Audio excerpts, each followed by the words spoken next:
Ó, a Renata está pronta para falar com a gente. Ela é jornalista, coordenadora do GGIBR, Comitê Gestor da Internet no Brasil, doutoranda em Ciências da Comunicação, lá da ECA, da USP, da Universidade de São Paulo. Renata Mieri, jornalista, bem-vinda aqui com a gente. Boa noite para você. Oi, Kennedy, oi, Toledo, boa noite para todos e todas que acompanham. Obrigada aqui pelo espaço. Imagina, é um prazer receber você, Renata. Bom, o Comitê Gestor da Internet, Isso. o CGI, que ela coordena, na minha opinião, o órgão mais importante nessa área, mais tradicional, faz um trabalho excepcional de coleta e organização de dados e informação, dá subsídio à sociedade, e ele é um painel, né? Não é um órgão burocratizado, ele representa a sociedade mesmo. Queria que você primeiro desse uma palhetinha de 2 minutos sobre o que é o CGI, Isso. por favor, Renata, para todo mundo estar na mesma página.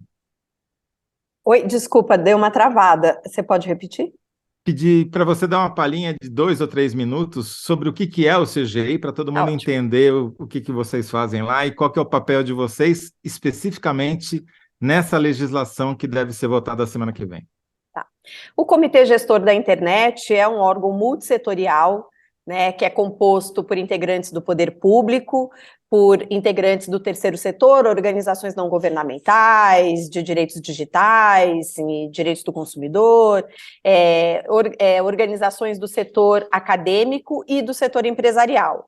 E a gente desenvolve, no âmbito do CGI, né, nossas atribuições são elaborar diretrizes para o desenvolvimento da internet no Brasil, fazer estudos, tomar conta, digamos assim, da parte técnica, né, que envolve a internet, todos os protocolos que fazem com que a internet seja possível, né? Às vezes as pessoas não sabem muito bem o que é a internet, mas é um conjunto de protocolos, o HTTP, o www, o TCP/IP, então é nesse nível de governança, né, que o CGI também tem atribuições de, então, elaborar essas diretrizes, e aí a gente tem aí uma série de trabalhos que desenvolvemos na área de proteção de dados pessoais, privacidade, debate sobre os mais variados temas e também o debate de regulação das plataformas digitais agora. Perfeito. Boa, E bem você, explicado. Ô, E vocês tiveram fala, um Zé. papel, né? Bom, primeiro quer falar a pergunta aí para a Renata já ir se preparando psicologicamente, Pois porque é, e para o como público já jornalista ela saber. já vai ter que dar um título também depois, né? É porque esse projeto de lei que está em discussão, ele é muito amplo, né? E a gente vai pegar aqui e focar primeiro num detalhe, que é importantíssimo. E a pergunta é: as plataformas devem ser responsabilizadas pelos conteúdos que recebem para impulsionar? É porque tem toda uma discussão sobre responsabilizar pelos conteúdos que elas veiculam, né? Eu, por exemplo, eu defendo que sejam responsabilizadas como a imprensa é. Mas no caso devem ser na operação comercial direta delas ali, ou seja, elas cobram uma grana para impulsionar determinado tipo de conteúdo, e muitos desses conteúdos são mentirosos. E aí a gente É. quer discutir isso com você, Renata, como é que você vê essa questão da cobrança E lembrando desses conteúdos? que a Renata não está dando só opinião pessoal, ela participou diretamente desse debate, está participando, hoje mesmo estava tendo um fórum, né? Patrocinado pelo CGI sobre esse assunto. Coloca um pouquinho, por favor, o debate em perspectiva, depois se puder dar a sua palhinha sobre a pergunta, a gente agradece. Tá ótimo, Toledo e Kennedy. É o seguinte, primeiro, assim, esse debate do PL 2630, né, acabou de ser aprovada a urgência para a votação desse projeto, que deve acontecer no mérito na semana que vem. Já Ele chegou já, dando notícia, Kennedy. Ó, a Renata tá é vendo? jornalista É, mesmo, tá vendo? isso A aí. gente se esforça, a gente se esforça. Isso. Nós estamos discutindo esse tema há 3 anos na Câmara dos Deputados, né? Eu estou coordenadora do CGI, né? Há 2 semanas, né? Que fui aí indicada pelo Ministério da Ciência, Tecnologia e Inovação, porque é atribuição do MCTI coordenar, né? O CGI, mas tenho acompanhado esse debate já há muito tempo. E o CGI tem realizado já há algum tempo seminários, debates, seminários internacionais, oficinas, para tentar, olhando não para a conjuntura política específica no que diz respeito aos danos que nós temos vivenciado em função da circulação de conteúdos ilegais e nocivos, mas procurando olhar de uma perspectiva mais sistêmica para buscando compreender e elaborar diretrizes para os melhores caminhos de regulação das plataformas digitais no Brasil. O PL 2630, ele abarca uma parte desse problema, né? Ele é um projeto cujo escopo é voltado para a regulação das redes sociais, né? Das plataformas de mensageria e de busca, né? O nosso debate no âmbito do CGI, hoje nós realizamos mais um seminário aqui, onde nós lançamos uma consulta pública para ouvir a sociedade sobre os caminhos regulatórios que o Brasil precisaria trilhar para ter um ambiente nas plataformas digitais mais voltados e aderentes aos interesses nacionais e ao interesse público. A nossa perspectiva no CGI é mais sistêmica, né? Portanto, a gente não está discutindo só rede social, a gente está discutindo as questões que envolvem a economia das plataformas, então a regulação na dimensão econômica, que não é tratado nesse projeto de lei, a questão da soberania digital, do trabalho nas plataformas, a exploração do trabalho. E sobre o 2630 especificamente, o CGI, ao longo desse último período, não tomou um posicionamento a respeito de uma opinião sobre o conjunto do projeto. Porque o CGI é, como disse, um órgão multissetorial e as tomadas de decisões no CGI são feitas por consensos progressivos, a partir de setores que veem a questão de uma perspectiva muito distinta, né? Então, isso é muito interessante, mas dá um certo trabalho, né? Porque você As plataformas estão representadas, Renata, no CGI? Provedores, as plataformas diretamente não, né? Mas poderiam estar se tivessem uma entidade que as representasse e inclusive será aberto agora um processo para renovação da representação da sociedade civil, empresarial, acadêmica e terceiro setor. Mas eu acho que o que eu poderia dizer, do ponto de vista do posicionamento do CGI, é que para o CGI, o regime de responsabilidade previsto no Marco Civil da Internet é algo bastante caro, porque nasceu do decálogo da internet elaborado no CGI. Mas também o CGI compreende que esse regime dizia respeito a um momento da internet, onde o desenvolvimento das aplicações e das suas funcionalidades era muito distinto do que nós temos hoje.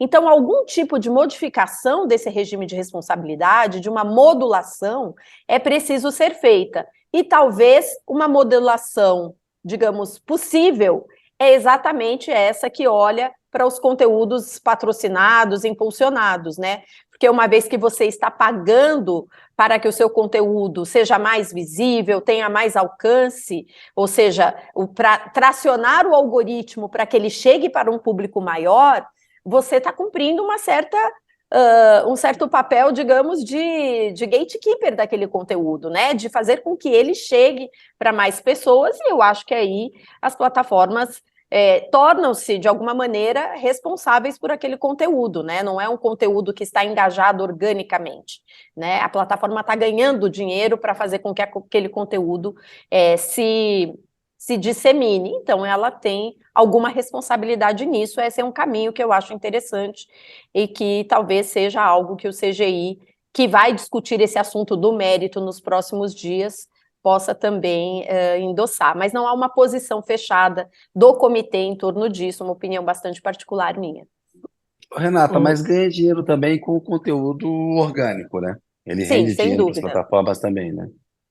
Então, também, por esse raciocínio, seria importante também que eles tivessem responsabilidade pelo que estão veiculando organicamente, porque boa parte desse conteúdo, a gente tem visto, né, serviu para radicalizar o debate político, para incentivar a violência nas escolas, para disseminar fake news. Não é à toa, né, que os mais incomodados com a votação do projeto de lei, né, com o regime de urgência, são os deputados bolsonaristas, lá o Eduardo Bolsonaro, Carla Zambelli, Nicolas Ferreira, querendo não mexer com esse negócio, porque toca justamente num instrumento que eles usam para enfraquecer a democracia, não?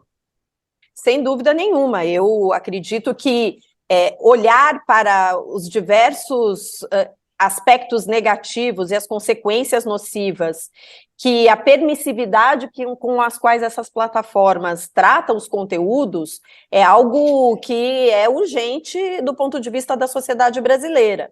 A questão é que quando você discute que a plataforma precisa ser responsável pelo conteúdo, da mesma maneira como um meio de comunicação tradicional, você gera ali, na minha visão, uma certa distorção da própria consequência da solução que você está pensando em dar para o problema. Por quê? Porque num meio de comunicação, aqui, no UOL, você tem uma hierarquia que tem uma responsabilidade editorial. Então, você tem uma hierarquia, uma responsabilidade para decidir o acontecimento que se transforma em notícia, como essa notícia vai ser tratada, apurada, publicada, manchete. Então, você consegue responsabilizar. Nas plataformas de rede social, o usuário é o produtor do conteúdo.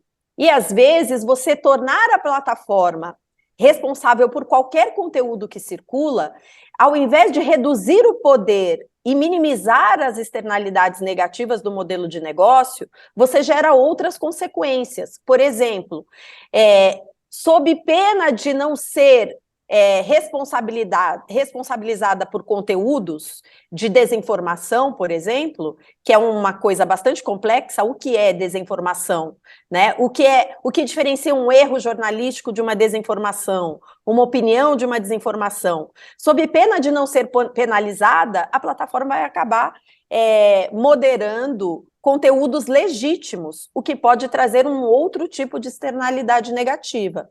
Com isso, eu não estou dizendo que elas não devem ser responsáveis, eu acho só que a gente precisa pensar em pesos e contrapesos para garantir uma responsabilização, principalmente quando a gente está falando de conteúdo ilegal, criminoso, que a gente consiga identificar a expressão relacionada àquele crime no ambiente digital, mas que, ao mesmo tempo, a gente não gere, por um outro lado, um incentivo para moderação exacerbada de conteúdos, que pode se virar, inclusive, contra conteúdos legítimos. Então, essa que é a preocupação, né? Beleza. Eu acho essa discussão ótima, acho que você encaminhou ela super bem, Renata. Então, eu vou propor uma coisa assim, não é para te colocar na fogueira, não, mas é para você nos ajudar a entender. Então, por exemplo, o Tribunal Superior Eleitoral fez uma série de propostas muito objetivas, né, já escrito no formato de lei mesmo, do projeto, né? E uma delas diz o seguinte, que é uma emenda acrescente-se ao parágrafo 6º, ao artigo 6º, com a seguinte redação: os provedores de redes sociais e de serviços de mensageria privada, ou seja, Twitter, Facebook, WhatsApp, né? Estou tentando traduzir, vou pedir a tua ajuda para ajudar a tentar traduzir para o público o significado aqui do legalês, né? Os provedores dos serviços tal serão solidariamente responsáveis civil e administrativamente por conteúdos direcionados por algoritmos impulsionados e publicitários cuja distribuição tenha sido realizada mediante pagamento ao provedor de redes sociais, que é exatamente o que a gente estava falando antes. 2, por contas inautênticas e redes de distribuição artificial, que já é uma coisa bem mais complicada, né? E 3, pela não indisponibilização imediata de conteúdos e contas nos termos do artigo 2, parágrafo 12, aí fica mais complicado, porque a gente vai ter que se remeter a ele. Mas pondera para a gente quais são os benefícios e potenciais problemas desses dois itens. De conteúdos pagos e impulsionados por algoritmos, etc. E 2, conteúdos por contas inautênticas, precisa definir o que é isso, e redes de distribuição artificial, que é mais difícil de definir. Isso já foi um debate sobre conceito de conta inautêntica e rede de distribuição artificial que a gente teve lá 3 anos atrás, nas primeiras versões das definições do projeto. Bom, eu acho que com relação ao conteúdo pago, impulsionado, não digo que há um consenso, mas acho que há digamos, um vetor aí, né? Porque me parece que é mais lógico e aceitável que, uma vez que você está recebendo para promover um conteúdo, esse conteúdo, você, de alguma maneira, é responsável por ele também, na lógica das plataformas, né? O segundo item é... Não, aí ainda nesse primeiro item o problema do algoritmo, né? A questão, eu acho que é menos de concordar ou discordar com a solução proposta pelo TSE, mas mais de a gente compreender o que são essas plataformas. Porque tudo que acontece dentro dessas plataformas é mediado por algoritmo. Então, quando você... Não é só o impulso, é tudo, né? Então, assim... o clique que você dá, o alcance, se você tem se você tem o seu alcance reduzido, porque aí você entra também num debate, o algoritmo, ele estrutura o funcionamento da plataforma. Então, eu temo que quando você responsabiliza por conteúdos, né, impulsionados pelo algoritmo, isso significa o quê mesmo? Todos Né? os conteúdos, Tudo. né? Basicamente. Então, e aí você, na prática, está fazendo o quê? Está mudando 100% o regime de responsabilidade do Marco Civil. Eu não sou 100% contra ou a favor, eu acho que não é essa a questão, acho que a gente não deve entrar nessa dicotomia, mas a questão é, à luz e no calor dos acontecimentos gravíssimos que a gente viveu no último período, será que a sociedade brasileira deveria dar um passo para modificar um regime de responsabilidade de forma total? Será que a gente não deveria dar passos mais cautelosos e, de forma estruturante, abrir um amplo debate para compreender se esse é o melhor caminho mesmo? Porque o projeto de lei, ele traz uma dimensão que a gente está discutindo pouco, que são as várias obrigações de transparência. Transparência dos algoritmos, transparência da atuação das plataformas, porque hoje a prestação do serviço dessas empresas se baseia na opacidade. Inclusive, para que a gente possa produzir políticas públicas mais eficazes e adequadas, ter acesso aos relatórios de transparência que serão produzidos por obrigação dessa lei vai ser muito importante. Então, me dá um exemplo, desculpa, Renata, te interromper, mas me dá um exemplo de que tipo de transparência, que dado bem concreto que esse relatório traria para o público e que o CGI tem até o papel de interpretar esse dado, né, e dar visibilidade para ele, e que hoje a gente não tem acesso.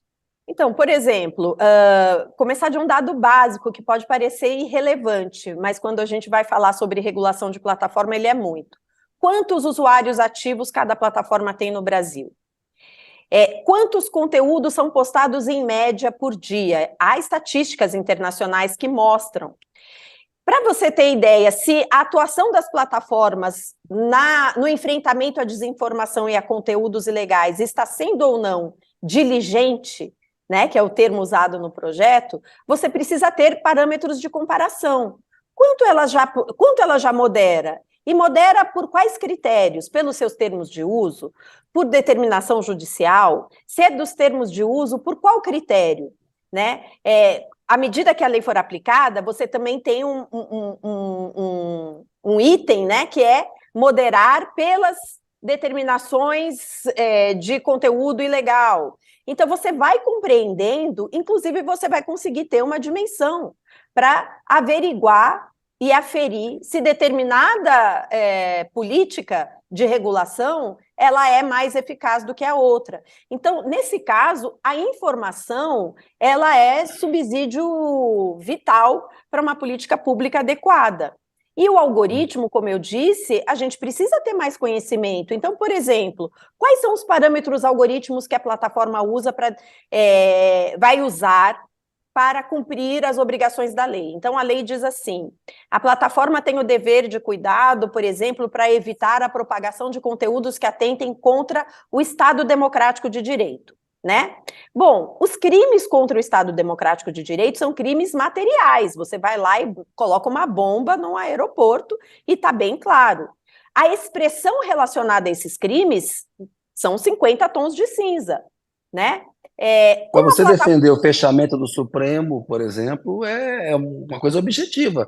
O argumento do Alexandre de Moraes, o que está previsto na lei no mundo real, tem que valer para o mundo virtual também. Ou seja, a plataforma, por exemplo, ela já modera se tem pedofilia, ela já modera se tem coisa de direito autoral. Por que não moderar no caso de racismo e de ataque à democracia se tem uma legislação que diz respeito a isso? Porque Não, vira ela uma tem que terra em que você... Porque o algoritmo, desculpa, Renato, só para Não, complementar, que é outra imagina. coisa também. O algoritmo, assim, por que ele tem esse pendor pela direita? Por que ele tem esse pendor por impulsionar a mentira? É porque dá mais engajamento? É porque gera mais trânsito? Então isso tem que ser regulado, porque nós temos aí gente ganhando dinheiro, impulsionando mentira e radicalizando o debate político, né? Público, assim. De 2013 para cá, o que aconteceu no Brasil com as manifestações na época da Copa, Primavera Árabe, na Europa, nos Estados Unidos, é impressionante. Nesses últimos 10 anos, em que essas plataformas cresceram, aumentaram o poder de influência na sociedade, a gente viu o enfraquecimento da democracia. Então, Claro. assim, tem uma sólida suspeita de que tem uma ligação aí. E que não Sim. dá para ter uma regra no mundo real que não valha para o mundo virtual. E Não, parece sensato isso. sem dúvida nenhuma. A questão é, como eu ia dizendo, então, por exemplo, crime contra o Estado Democrático de Direito. Então, se eu disser assim, a questão é como se dá o funcionamento das plataformas. A moderação é automatizada. Ela não é feita por seres humanos, na sua maioria, são raras exceções, né? Então, você vai modelar o algoritmo para atender às determinações legais. Então, se eu vou lá na plataforma e sou de um movimento social e digo assim, vamos todos a Brasília, vamos ocupar Brasília para aprovar o PL 2630, por exemplo. Qual é o parâmetro algoritmo que a plataforma vai utilizar para definir o que é um atentado contra o Estado Democrático de Direito? A palavra ocupar Brasília vai constar do algoritmo?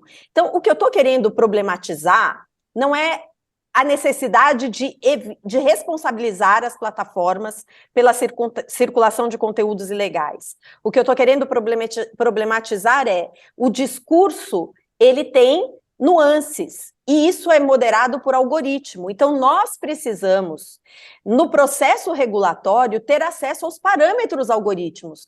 É o tipo penal. O tipo penal, ele individualiza um comportamento maconheiro. Pedir o fechamento do Supremo. Não, Dizer que vai matar o ministro do Supremo Tribunal. não, Chamar o mas aí ministro do você Supremo está Tribunal de usando, ladrão. você está usando, você está usando um extremo, eu estou te dando um outro. Se eu fizer um debate, por exemplo, tem vários crimes, eu estou dizendo, vamos ocupar Brasília, vamos ocupar o Congresso Nacional.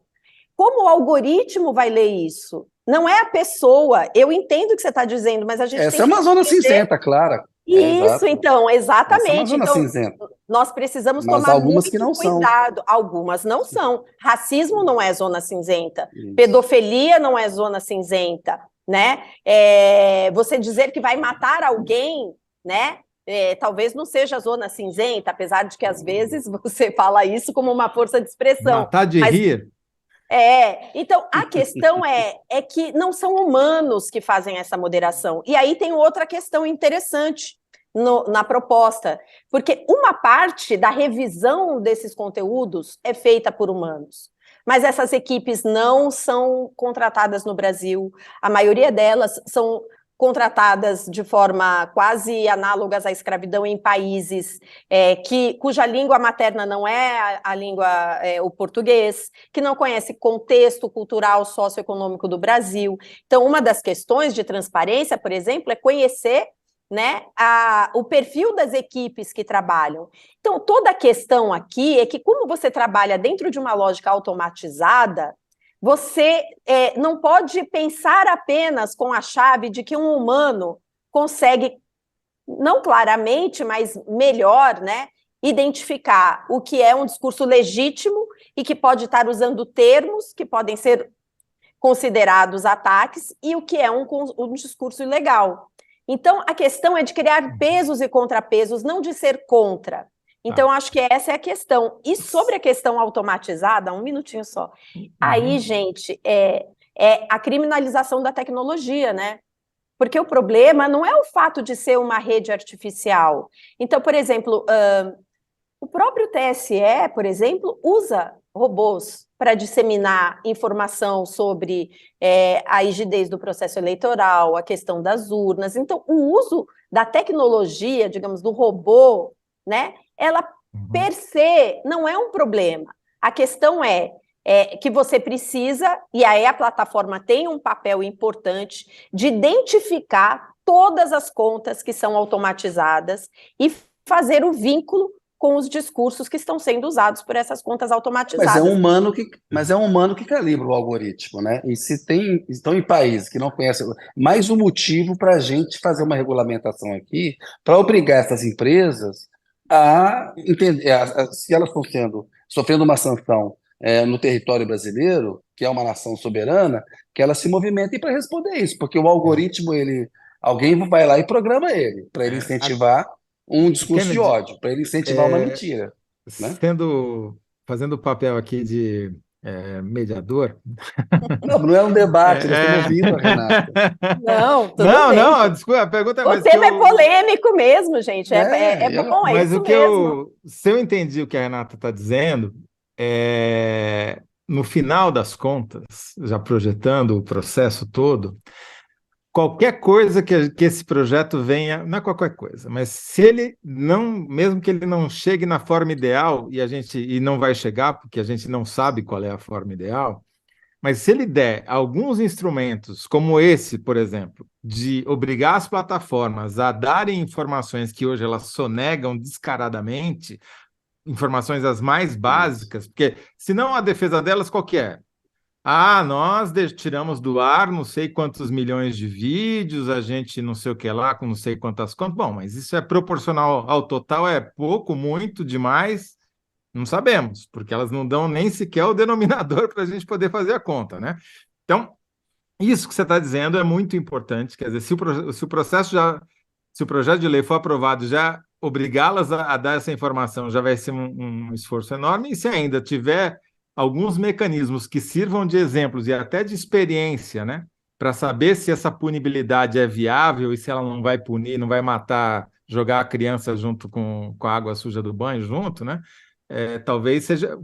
Se eu entendi direito, você está dizendo que é um processo que não vai terminar nessa votação. Vai aprovar um projeto de lei e ele vai ser revisto e vai ser acrescentado, e essa é uma legislação que vai estar em constante mutação. Porque a tecnologia está em constante desenvolvimento, as funcionalidades dessas plataformas também. E, gente, o mundo inteiro está hoje discutindo, basicamente, qual o melhor mecanismo, qual o melhor denominador comum entre o regime de responsabilidade, de uma forma que você penalize as plataformas pelos danos que elas têm causado, sem dar mais poder para elas arbitrarem sobre conteúdos no seu interior, porque dependendo de como você calibra essa responsabilidade, você está delegando a plataforma para ela decidir quando um conteúdo é ilegal ou não, ou quando um conteúdo é desinformativo ou não, quando para nós, e de forma automatizada, quando que a gente sabe, mesmo para nós, seres humanos, enquanto somos humanos, às vezes essas coisas também não são tão claras. Então, assim, se tivesse uma resposta fácil, a gente já tinha resolvido esse problema em vários outros países, né? Mas eu acho que a gente está avançando, eu acho que a proposta, até onde eu vi, né, o governo apresentou uma proposta que amplia a responsabilização para determinados crimes, eu acho que esse pode ser um caminho também, e que a gente possa ir testando a partir dos relatórios, né, avaliando se tem abuso, né? O deputado Orlando também criou ali um mecanismo que, na minha visão, é muito interessante, porque ele serve como um contrapeso, que é o seguinte: se ficar comprovado que a plataforma abusou do dever de remover conteúdos ilegítimos, ou seja, se durante o processo de transparência a gente verifique que conteúdos legítimos também foram retirados para que as plataformas não fossem responsabilizadas de forma equivocada, elas também têm que responder por isso, ou seja, é um peso e um contrapeso. A gente tem que ir buscando os caminhos, né? Não é uma saída simples, esse é um debate muito polêmico, já era polêmico quando a gente aprovou o Marco Civil da Internet, né? Quero lembrar isso aqui, inclusive. É verdade, não, muito bem lembrado. Infelizmente, a gente conversou Tinha que fazer aqui, outro programa. meia hora passou, você vai ter que voltar, viu?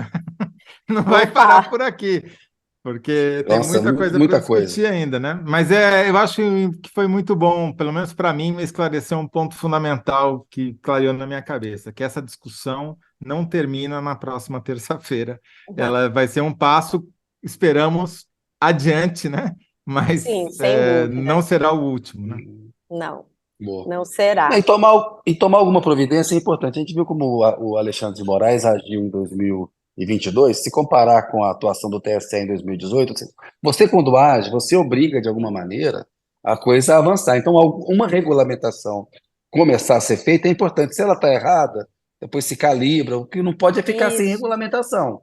O que não pode é ficar sem exatamente. regulamentação. Acho que esse consenso é muito claro, por exemplo, hoje na cúpula dos três poderes, por isso que no Congresso está forte, e chegou agora, o 8 de janeiro, ele meio que criou um consenso na cúpula do Sim, Judiciário, do Legislativo e do Executivo, que alguma regulamentação tem que ser feita. E é claro que aí o ótimo é inimigo do bom. A gente claro. vai, É. né? Enfim. Tem Mas apoio na bacana. sociedade também, acho que a sociedade está Né? convencida e compreendendo que é preciso regular, né? Então isso é importante.